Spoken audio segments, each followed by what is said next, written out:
Merhaba sevgili seyirciler. Binbir İcat programıyla yeniden karşınızdayız. Önceki haftalarda olduğu gibi programımızı Binbir İcat kitabının merkeze alarak yapıyoruz biliyorsunuz. Geçtiğimiz bölümlerde gündelik hayat ve eğitim konuları üzerinde durmuştuk ve Müslüman alimlerin, İslam bilim adamlarının bu konularda yapmış oldukları katkılara değinmiştik. Bugünkü konumuz ise pazar yeri, ticaret, tarım gibi konular olacak. Bu konuları uzmanlarıyla birlikte tartışacağız. Uzman görüşlere başvuracağız. Yine bu bölümde misafirimiz, konuğumuz Fatih Üniversitesi Felsefe Bölümünden Doçent Doktor Salim Aydüz beyefendi. Öncelikle Salim Bey, ben aslında geçen bölümlerde tartışmadığımız, konuşmadığımız binbir icat tabiriyle başlamak istiyorum. Anladığım kadarıyla bu kitapta, bu projede icattan, yani inventions dediğimiz bu tabirden biraz daha farklı şeyler anlıyoruz. Yani sadece icat değil, keşifler, farklı yorumlar, metotlar da bunun içine dahil ediliyor galiba. Evet, öncelikle binbir icat. Niçin binbir? Niye 1000 değil 999? Ya bu kitabın içerisinde binbir tane icat mı var gibi sorular akla geliyor. Şimdi bu kitabı yayınlayan kurum Foundation for Science, Technology and Civilization İngiltere Manchester merkezli bir kurumdur. Tabii bir Avrupa şehri, Avrupa ülkesi İngiltere. Avrupa'da yaşayanlar için binbir kelimesi değişik bir mana ifade ediyor. Bu nedir? Avrupa'da İslam denilince akla ilk gelen temel konular vardır. Bunların biri binbir gece masalları, Alaaddin ve lambası, gemici Sinbad, Ali Baba ve Kırk Haramiler gibi hiçbiri İslam medeniyetini esaslı olarak temsil etmeyen, muhakkak İslam medeniyetinin birer parçasıdır ama İslam medeniyeti bunlardan ibaret değildir. Bunlar İslam medeniyetinin son derece kenarda köşede kalmış ufak tefek detaylarıdır. Halbuki Batı'da bilinçli veya bilinçsiz olarak bunlar İslam ile bir bakıma örtüştürülmüş. Yani biz, İslam medeniyeti sadece edebiyatla, tırnak içerisinde hikaye ve masalla uğraşmadı. Ama bunun yanında bilim ve teknolojide de çok ciddi katkıları oldu aslında demek istediğim bir şekilde. Yani İslam medeniyeti aslında bir bilim ve eğitim medeniyetidir. Dolayısıyla biz binbir gece masalları bilinen klişesini binbir icat klişesiyle değiştirmek üzere, belki devrim niteliğinde bir ifadedir. Çok iddialı bir sözdür ama bu iddiayı biz ortaya koyarken neyi iddia ettiğimizi, neyi ortaya koyduğumuzu bilerek ve bilinçli olarak ortaya koyduk. Müslümanların belki sayılmaya kalksa binbirden daha fazla icadı vardır. Ki binbirden fazladır derken hemen ikinci soruna da cevap olarak söyleyeyim. Biz bu kitapta sadece icatları mı aldık? İcat çünkü bir şeyi hiç kullanılmamış bir şeyi ilk defa ortaya koymaktır. Biz burada sadece ilk defa icat edilen şeyleri değil, yeni geliştirilen, önceden var olup da fonksiyonel bir şekilde kullanılmayan bir takım alat, edevatı, mekanizmaları da kastettik. Ve onun ötesinde daha büyük ve geniş bir başlık olarak İslam medeniyetinin dünya medeniyetine katkılarını ele aldık. İslam medeniyetinin bugünkü modern medeniyete katkıları nelerdir? Bunları kalem be kalem saymaya kalktığımız zaman bunun binbirden çok daha fazla olduğunu görürüz. Evet. Dolayısıyla binbir burada bir nevi sembol bir rakam oldu. Dolayısıyla binbir icat kelimesi akılda kalıcılığı kolaylaştırmak maksadıyla seçilmiş bir remiz olarak. Evet. Bu genel girişten sonra aslında bugünkü konumuza dönecek olursak genellikle Avrupa tarihinde modern dönemin başlaması bağlamında tarım devriminden bahsedilir. İşte ilk defa demir sabanların kullanılması, işte büyükbaş hayvanların yerine zaman zaman at gibi hayvanların kullanılması ya da yeni tarım arazilerinin açılması, ormanların kesilip tarım arazisi yapılması, denizlerin doldurularak işte tarım arazilerin büyütülmesinden vesaire bahsedilir. İslam medeniyeti ya da İslam toplumları içinde bu dönemlerde bir tarım devriminden bahsetmek mümkün mü acaba? Evet, Bu üçüncü programımız İslam bilim tarihinin getirdiği yeniliklerle ilgili. Üçüncü başlığımız, üçüncü bölümün başlığı kitabımızda market, yani pazar veya ticaret. Tabi bunun altında tarım ve ticaret konuları da yer almaktadır. Bugünkü konumuzun posterine ben hemen kısaca göz atmak istiyorum. Posterde biliyor muydunuz sorusuna verilen cevap şu: İslam döneminde 8. 9. yüzyıllarda çek kullanıldığını biliyor muydunuz sorusu, ki Arapça sak kelimesinden geliyor. Ve Bağdat'taki bir tüccar elinde aldığı bir belge ile Çin'in Kanton şehrine gidip Bağdat'taki merkezde bulunan parasını orada bir çekle, bir kağıtla, bir belgeyle kullanabiliyordu. Bu konuyu biliyor muydunuz şeklinde öne çıkartmışlar ki bu konu çok önemli bir konu. Uluslararası ticaretin, uluslararası anlaşmaların ve itimadın ve alışverişin bu seviyede yapılmasını göstermesi açısından çok önemlidir. Çünkü bildiğimiz kadarıyla eskiden değiş tokuş sistemi vardı. Müslümanlar görüyoruz ki bırakın değiş tokuşu, parayı kullanmayı, paranın ötesinde çeki dahi kullanmaya başlamışlar ve bu rentable bir şekilde İslam dünyası ve dış dünyada güvenliğin olduğu bir dönemde bu tür ticari faaliyetlerin kullanıldığını görüyoruz ki bu çok önemli bir konu. Yine aslında benzer bir konu, ben de bu konu bir okuma yaptığımda aynı şeyleri rastladığımı söylemek isterim. Yani Bağdat'ta yazılmış bir çekin Kuzey Afrika'da ya da Endülüs Emevilerinde tahsil edilebildiğini batılı kaynaklar ifade ediyor. Aslında bu bize neyi ifade ediyor? O dönemin credible, yani ekonomik anlamda, ticari anlamda güvenli bir ortam sunduğunu bir şekilde ifade ediyor. Aslında Avrupa'da kaosların yaşandığı, yeniden işte toparlanma süreçlerinin başladığı bir dönemde İslam toplumu sadece siyasi anlamda, ilim anlamda, kültürel anlamda bir konsolidasyona erişmemiş, bir dinginliğe erişmemiş, aynı zamanda ekonomik faaliyetler bakımında da o güvenli ortamı sunabilmiş anlamına geliyor tabii ki. Yani muazzam bir sistem oturmuş demek ki ve bugünkü hani iş adamlarının şikayetleri vardır ya, 5 yıl sonrasını, 10 yıl sonrasını göremiyoruz. Onlar ki bugün Bağdat, o gün şartlar itibariyle Bağdat'tan Kanton'a gitmenin en az 2-3 ay aldığını karayoluyla, belki daha fazla olabilir düşünürsek, bu çekin ne kadar anlamlı, ne kadar önemli olduğunu ve yoldaki eşkıyalara, soyulmalara karşı keş taşımak yerine, peşin para taşımak yerine çek taşımanın ne kadar önemli olduğunu takdir ediyoruz ki çok güzel oturmuş bir ekonomik sistemin olduğunu bu çek vasıtasıyla ve diğer göstergeler vasıtasıyla tabii görüyoruz ki bu İslam medeniyetinin diğer konular yanında ticaret konusunda da ne kadar ileri olduğunu ve bugünkü ticaretin İslam medeniyetine neler borçlu olduğunu göstermesi açısından önemli. Keza market posterinde öne çıkartılan konulardan bir tanesi de rüzgar değirmenleri, bir market resmi, su değirmenleri ve pazar yeri, ticaret yerini kastediyoruz. Ve tarım devrimiyle ilgili güzel bir resim ki sizin sorunuz da, bugünkü konumuz da tarım devrimiyle ilgili. Daha 9. yüzyıldan itibaren, yani 800 yıllardan itibaren Abbasi döneminde Müslüman çiftçiler yeni icatlar yapmaktaydı.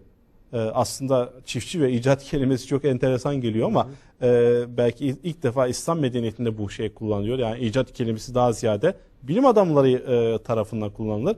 Müslümanların çiftçileri yeni icatlar yapmışlar ve nedir bunlar? Mesela yeni sulama sistemleri, barajlar ve yeni ürünler.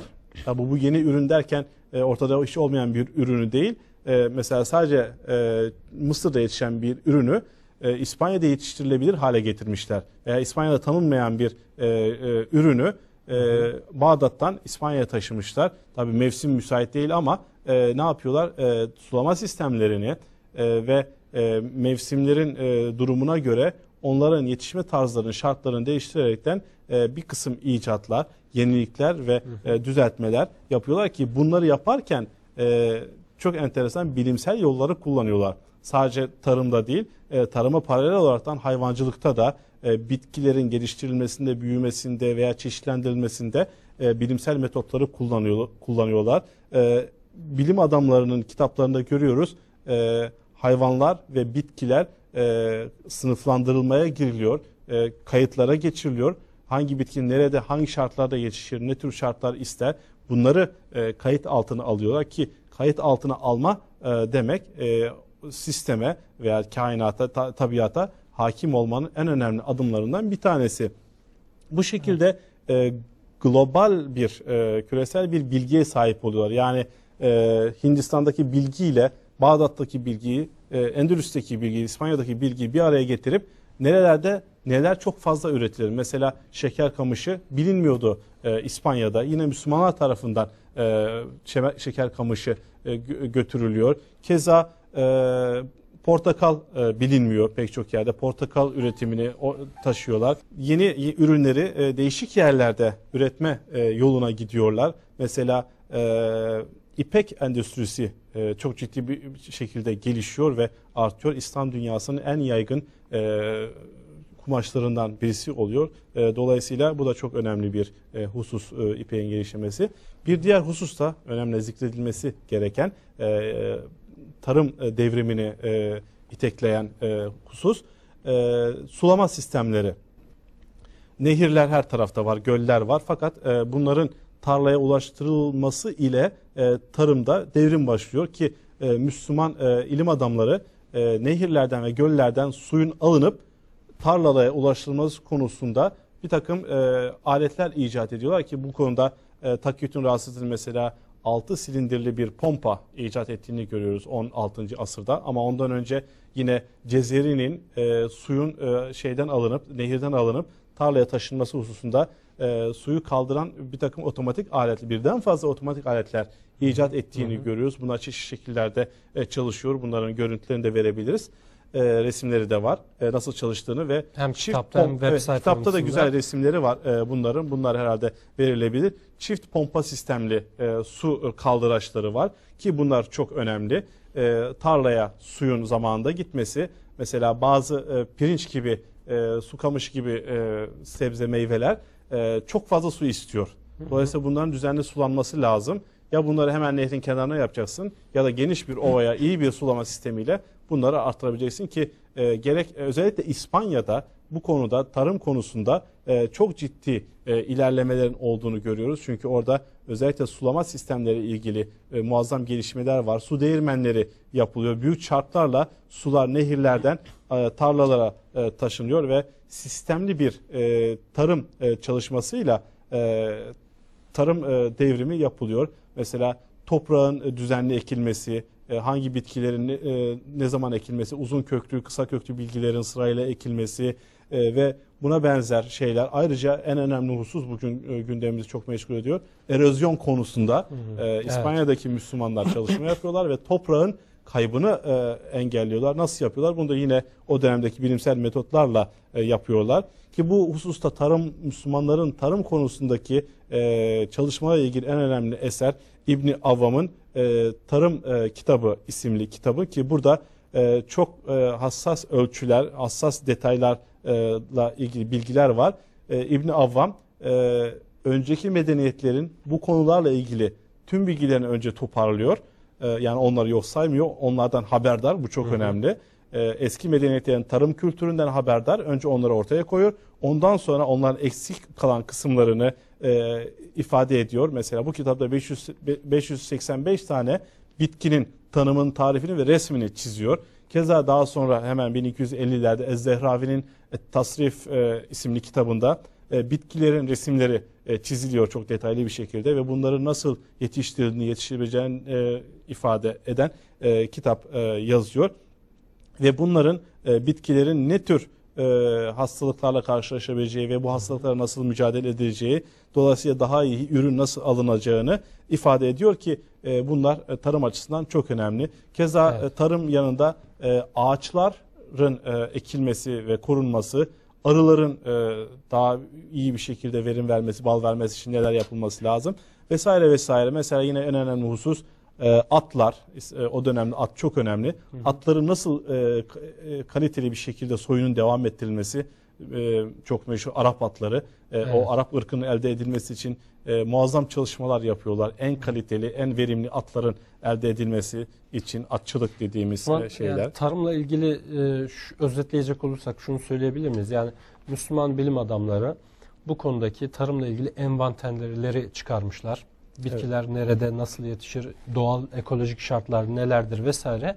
Bu bilgilerin üzerine de teknolojik yaklaşımlarını getirmişti. Sulama sistemleri, su pompaları yapmak suretiyle de teknolojiyi tarımın hizmetine sunmuşlar bir anlamda. Yani suyu kontrol etmek konusunda, noktasında muazzam bir başarıyı yakalıyorlar. Suyu kontrol ederseniz çok iyi ürün alırsınız. Suyu ve toprağı diyeyim. Evet. Suyu, toprağı, bir de hayvanları ekleyelim. Bu üçlü kombinasyonu çok iyi bir şekilde organize ederseniz tarımda da hayvancılıkta da başarıyı elde edersiniz ki bunu çok iyi yapmışlar. Aslında İslam medeniyetinin kalbi sayılacak coğrafyalarda çok ciddi nehirler var. Mısır'da Nil Nehri'nin olması, Bağdat'ta Fırat ve Dicle'nin olması. Dolayısıyla burada yapılan tarım faaliyetlerinde o sulama imkanlarını çok önemli kılıyor. Evet, yani Ve sulama sistemlerini çok iyi kullanamazsanız bu verimli toprakları kullanamazsınız. Ben kendim araştırmacı olarak Basra ile ilgili Osmanlı arşivinde çalışırken bir harita gördüğümde çok şaşırmıştım. Yani böyle o kanalların nehirlerden nasıl iç bölgelere kadar kılcal damar şeklinde ilerledikleri vesaire gerçekten çok detaylı, titiz çalışma ve belki de teknolojik anlamda bu tür pompalarla desteklenmesi vesaire gerekiyor. Bu bağlamda sulama, tarım konularıyla ilgili bir uzman görüşe başvurduk aslında. Profesör Doktor Atilla Bir, İslam dünyasının dünyaya kazandırdığı buluşlar konusunda konuşmak istiyoruz. Bu konular arasında özellikle benim çalışma konularımın içine giren saatlerden bahsetmeyi düşünüyoruz. Bu saatler bildiğiniz gibi dünyada çeşitli saat türleri vardır. En eski saat türü güneş saatidir. Ve güneşin dünya etrafındaki hareketinden yararlanır. Yere dikilen bir çubuktan oluşur. Bu tabi güneşin olmadığı zamanlarda kullanışsız yani kullanılamadığından, saati göstermediğinden buna alternatif olarak su saatleri geliştirilmiştir. Bu su saatlerin prensibi bir kaptan dışarıya akan veya bir kabın içine akan sudan oluşur. Bir de kum saatleri vardır. Mum saatleri vardır. En çok kullanılan saat türleri bunlardır. Şimdi Cezeri'nin yani 1206 yıllarında yazmış olduğu bir Kitab-ı Hiyel. Bu Kitab-ı Hiyel'de 11 adet saat anlatılmaktadır. Bu saatlerin içinde özellikle su saatleri çok önem taşır. Aralarında 4 tane de mum saati vardır. Bunlar genellikle büyük monumental tipten yani büyük hacimlerde teşhir edilmek üzere geliştirilmiş olan saatlerdir. Ama masa saatleri şeklinde daha kullanışlı olan saatler de mevcuttur. Filli saat, kitapta ele alınan ve modeli yapılmış olan filli saati anlatmaya kalkarsak, bu batar tipten bir saattir. Belirli bir hacmi olan bir kabı vardır. Bu kap altındaki bir delikten yavaş yavaş suyun içine batar ve tam batma anında kendi ağırlığıyla çeşitli mekanizmaları çalıştırmaya başlar. Bu tabi saatin gösterişli olabilmesi için Cezeri bu saati işte üzerinde bir filin üzerine monte etmiştir. Yaklaşık olarak bir masanın üzerine yerleşecek şekilde büyüklüktedir. Bir kap vardır. O kap altındaki delikten batar.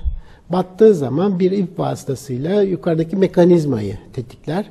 O mekanizma kulenin üzerinde bulunan topları salar ve bu toplar çeşitli gürültüler, sesler vesaire çıkarmak suretiyle bir saatin geçmiş olduğunu belli eder. Bu böyle devam eder. Aynı zamanda bir nevi şov yapılır. Yani fili süren kişi ellerini kaldırır, indirir. Yani bir nevi fili sürer. Üstündeki kuş dönmeye başlar vesaire. Şimdi Cezeri'den belki bahsetmek gerekir. Cezeri'yi bahsetmeyi unuttum ben. Cezeri aslında Artuklular zamanında Artuklu Sarayı'nın saray mühendisi olarak çalışmış olan bir mühendistir. Kendi hayatı konusunda bildiklerimizin tümü kitabındaki giriş kısmında mevcuttur. Bu giriş kısmında işte uzun yıllar, 25-30 yıl sarayda çalıştığını ve 3 sultanın döneminde hizmet verdiğini, fakat özellikle Sultan Mahmut onun yapmış olduğu buluşları çok beğendiğini ve bu buluşları nasıl gerçeklediğini bir kitapta anlatmasını ister. Ve önce direnir, fakat ondan sonra da yapmış olduğu bütün bu mekanizmaları bir şekilde kağıda aktarır. İyi ki aktarmış, çünkü 13. yüzyılın başı, ki çok erken bir dönemdir, bu teknolojinin ne kadar gelişmiş olduğunu böylece öğrenmiş oluyoruz. Bir özelliği, kitabın tamamen mühendislik gözüyle yazılmış olması ve bugün modellerinin aynen birebir tıpatıp tekrar yapılabilmesinden kaynaklanmaktadır. Çünkü Cezeri çok hassas bir şekilde yaptığı bütün modellerin en ince ölçülerini bize vermektedir. Aynı zamanda çizim olarak da vermektedir. Bu aslında teknik resim yönünden de son derece önemli bir eserdir. Yani belki de ilk eserlerden bir tanesidir. Kitab-ı Hiyeller aslında bir geleneği anlatır bize İslam dünyasında.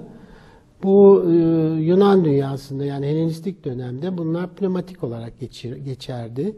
İslam dünyasında Kitab-ı Hiyel diye geçiyor ve şahane olayları anlatan, mekanizmaları anlatan bir kitap olarak belki bugünkü dile çevrilebilir. Ve ilk Kitab-ı Hiyel'i yazan kişi de, aslında kişiler demek lazım, Beni Musa kardeşlerdir. Beni Musa kardeşler 3 kişiden oluşmaktadır. Bunlar Abbasiler döneminde 9. yüzyılda yaşamış olan önemli bilim adamlarıdır. Babaları Musa, bunlar da Musa'nın çocukları olarak geçer. Hasan, Muhammed ve Ahmet, 3 kişi.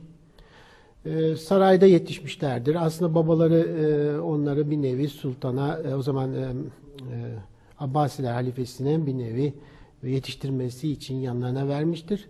Burada en iyi şekilde yetiştirirler ve özellikle de Ahmet'in bu kitabı, mekanikle ilgili bu kitabı yazdığını bilmekteyiz. Şimdi kitapta önemli olan kısım şudur, benim görüşüme göre. Kitap bir takım motiflerden oluşur. Bu motifler 15'e yakındır. Adeta modern bilimin yapıldığı, geliştirildiği şekilde 15 motifle çeşitli düzenler oluşturulur. Yani bu bizim bugünkü düşünce tarzımıza çok uymaktadır. Mesela elektronik, işte belli başlı direnç, kapasite, self, trafo gibi elemanlardan oluşur. Bunlar yan yana konur.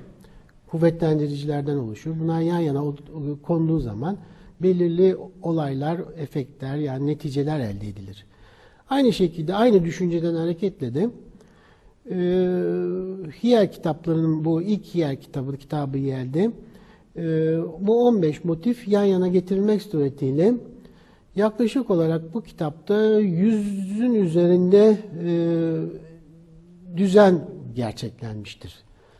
Bunlar neler, konuları nelerdir diye sorarsanız, işte çeşitli şakalar, çeşitli gösterme, çeşitli olayların yapılması, gerçeklenmesi, şaşırtmalar, Mesela en belirgin olanlardan bir tanesini şöyle kısaca anlatırsak, mesela bir döküşte belirli bir miktar sıvı dışarıya veren, ondan sonra ikincisinde vermeyen, üçüncüsünde tekrar veren gibi veyahut da 3 sıvının içine döküldüğü sihirli kaplar. Bu kaplardan peş peşe mesela 3 sıvı içine dökülüyor. Ondan sonra bu 3 sıvı ters düzende tekrar dışarıya akıtılabiliyor. İçinde nasıl çalıştığını bilmeyen kişi tabii bunun nasıl meydana geldiğini anlamakta zorlanıyor. Ama biraz bu kitabı okuduğunuz zaman bunun arkasında yatan bu motifleri bilen kişi bunları nasıl yapıldığını anlıyor. Şimdi bu motifleri belki kısaca biraz söylemek lazım. Bu motiflerin içinde en önemli olan kavram boşluğun bulunmamasına dayanıyor. Nitekim boşluk kavramı çok sonradan bilime girmiştir. Ve İslam dünyasında ve Yunan dünyasında aslında boşluk yoktur. Yani bir şey çıktığı zaman yerine başka bir şey girer. Örneğin su varsa hava yoktur. Su çıkarsa hava girer. Bu bir olay yaratmak için bir bahanedir. Ve bununla birçok şeyler gerçeklenebilir, bilinir. Bununla çalışan en önemli eleman da sifondur. Yani sifon bildiğimiz tuvalet sifonu da bu prensiple çalışır. Aslında ta Yunan dünyasından bize gelmiş olan bir elemandır. Boşluk olduğu için su yukarıya çekilir ve akıtılır. Beni Musa kardeşler buna bir ikinci eleman getirmişlerdir. O da çift sifondur. O çift sifon ikinci bir geçişin engellenmesini oluşturur. Ve böylece çok daha ilginç düzenler oluşturmayı başarmışlardır. Bunların arkasında terazi gelmiştir, valf gelmiştir, kontrol valfi vardır. Çeşitli hızla ilgili, hızlı akıtmayla, yavaş akıtmayla, konumla ilgili şeyler getirmişlerdir, motifler getirmişlerdir. Bunları gayet mantıklı bir şekilde kullanarak çok enteresan düzenler oluşturmuşlardır. 16. yüzyılın en önemli Osmanlı bilim adamı Takiyüddin çok farklı konularda kitaplar yazmış olan bir bilim adamı. Özellikle biz onun İstanbul Rasathanesi'nden biliyoruz ama sadece bu değil. Mekanik üzerine de bir kitap yazmıştır. Optik üzerine de yazmıştır. Cebir ve geometri üzerine, usturlap üzerine yazdığı birçok kitaplar vardır. Bunların içinde mekanik üzerine, mekanik sistemler üzerine yazmış olduğu ve bugün biraz Hiyel'in son temsilcisi, kitabı Hiyel'lerin son temsilcisi olarak düşünebileceğimiz Takiyüddin'in çok ilginç bir 6 silindirli bir pompası mevcuttur. Bu su gücüyle çalışan bir düzendir. Su gücüyle bir mil döndürülür, çevrilir. Bu milin üzerine kamlar vardır. O kamlar sırayla bir takım ağırlıkları havaya kaldırır ve bırakırlar. Ve o ağırlıkların üzerine aynı zamanda pistonlar mevcuttur. Bu pistonlar suyu 6 zamanlı bir motor gibi belirli yüksekliğe suyu basar. Bu düzenlere de kullanılmış olabilir. Yani büyük bir ihtimalle bunlar maden ocaklarında su pompalamak için kullanılmış veya tasarlanmış olduğunu düşünebiliriz. Usturlap Helenistik dönemden bilinen ve yıldız ölçer anlamına gelen bir alettir. Bu alet aslında dairesel bir alettir. Madeni bir yapıya aittir. İçinde üzerinde bir projeksiyonla kainat bu dairenin üzerine bulunan yere göre iz düşürülür. Bu iz düşürme işlemi çok sofistike bir şey. Yani çok enteresan bir şekilde yapılıyor. Buna stereometrik iz düşüm diyoruz. Bir nevi kainatın diğer ucunda bulunduğumuzu düşünüyoruz. Bir kağıt gibi ekvatorda, yani ekvator düzleminde bir kağıt bulunduğunu düşünüyoruz ve buraya bütün yıldızları ve dünyada gördüğümüz her şeyi bir nevi noktasal olarak o merkeze, iz düşüm merkezine iz düşürüyoruz. ve böylece bir çizim ortaya çıkıyor. Bu stereometrik projeksiyonun bir özelliği var. Dünyadaki dairelerin hepsi daire olarak kağıdın üzerine aksediyor. Çizim kolay oluyor ve yorumlamakta çok kolay oluyor. Ve bu aynı zamanda bir saat da görevi görebiliyor. Çünkü güneşin hareketi de aslında dairesel bir hareket olduğu için bu kağıtta ya da bu iz düşümde, stereometrik iz düşümde bir kağıt olarak, bir daire olarak iz düşüyor. Bu usturlap dediğimiz alet uzun yıllar kullanılıyor. Fakat Osmanlı döneminde, özellikle Osmanlı döneminde başlangıcında, işte 14. yüzyılda bu dairesel usturlap önce ikiye katlanıyor, sonra bir daha ikiye katlanıyor ve burada görmüş olduğunuz rubu tahtasına dönüşüyor. Madeni değil, tahtadan yapılıyor, sert ağaçtan yapılıyor ve usturlapın üzerindeki iz düşümler bir yüzeyinde çiziliyor. Tabii 1/4 fakat katlanmış olduğu için hem iki taraflı, zaten usturlap simetrik bir yapıya ait olduğu için önce ikiye katlanıyor, sonra 4'e katlanıyor ve bunun üzerinde bütün yükseklikler, güneşin hareketi ve zaman bir nevi buraya iz düşürülmüş oluyor. Şimdi yükseklikleri ölçmek için bu merkezde bir delik var. Bu deliğin içinden bir ip geçiriliyor ve altına bir çekül bağlanıyor. Ve burada gördüğünüz gibi hedefeler var.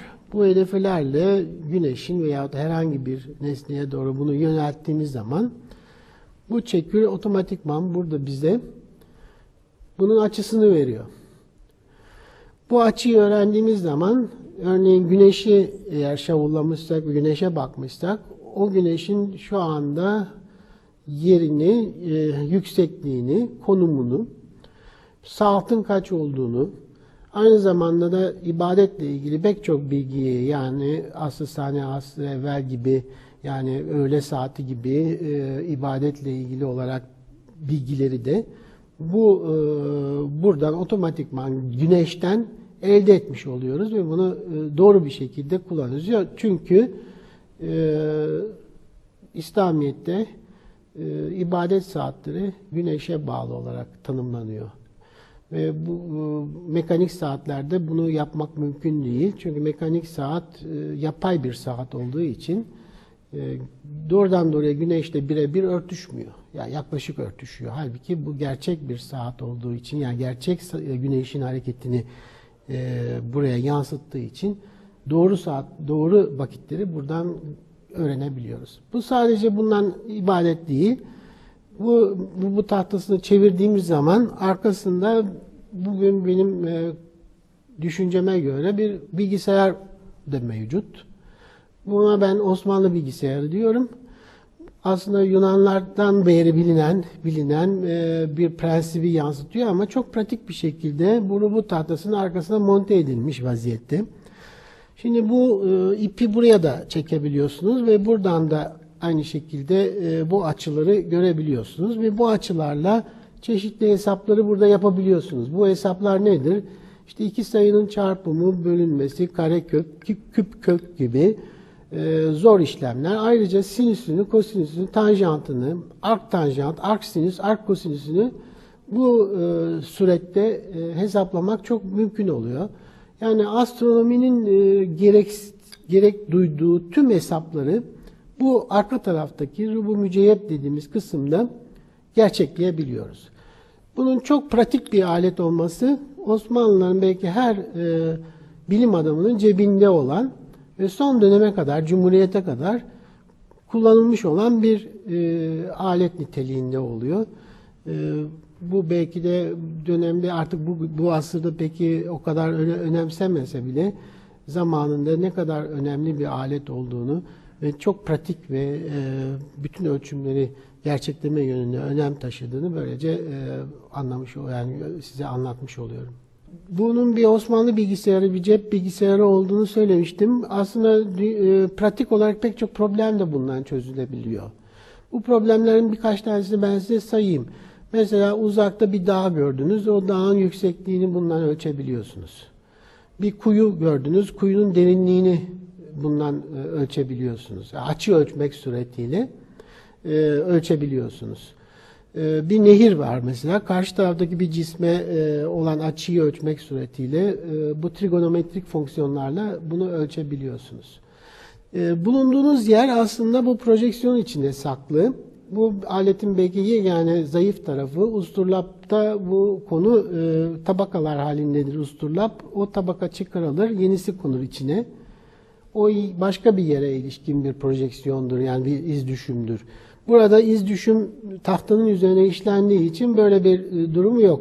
Yani başka bir yere gittiğiniz zaman bu tahtayı yeniden çizmeniz lazım veya oranın, o bölgenin, yani o enlemin size bu tahtasını almanız gerekir. Halbuki bulunduğunuz yerle ilgili bütün ölçümleri burada yapabiliyorsunuz.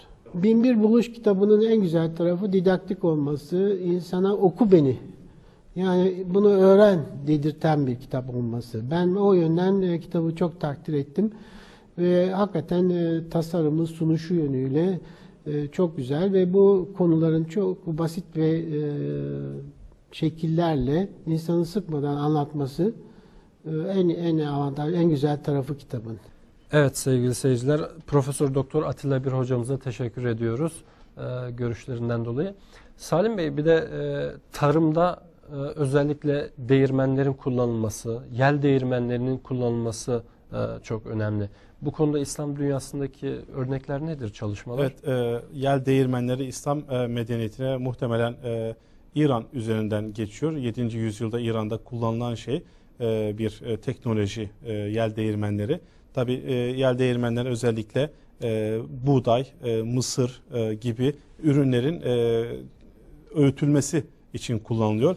Bu konuda Müslümanlar gerçekten çok muazzam bir teknoloji yakalamışlar ki İran'da bir kısım rüzgar değirmenleri bu tür faaliyetler için hala kullanılmaktadır ki Avrupa'da bilinmeyen bir sistemdir.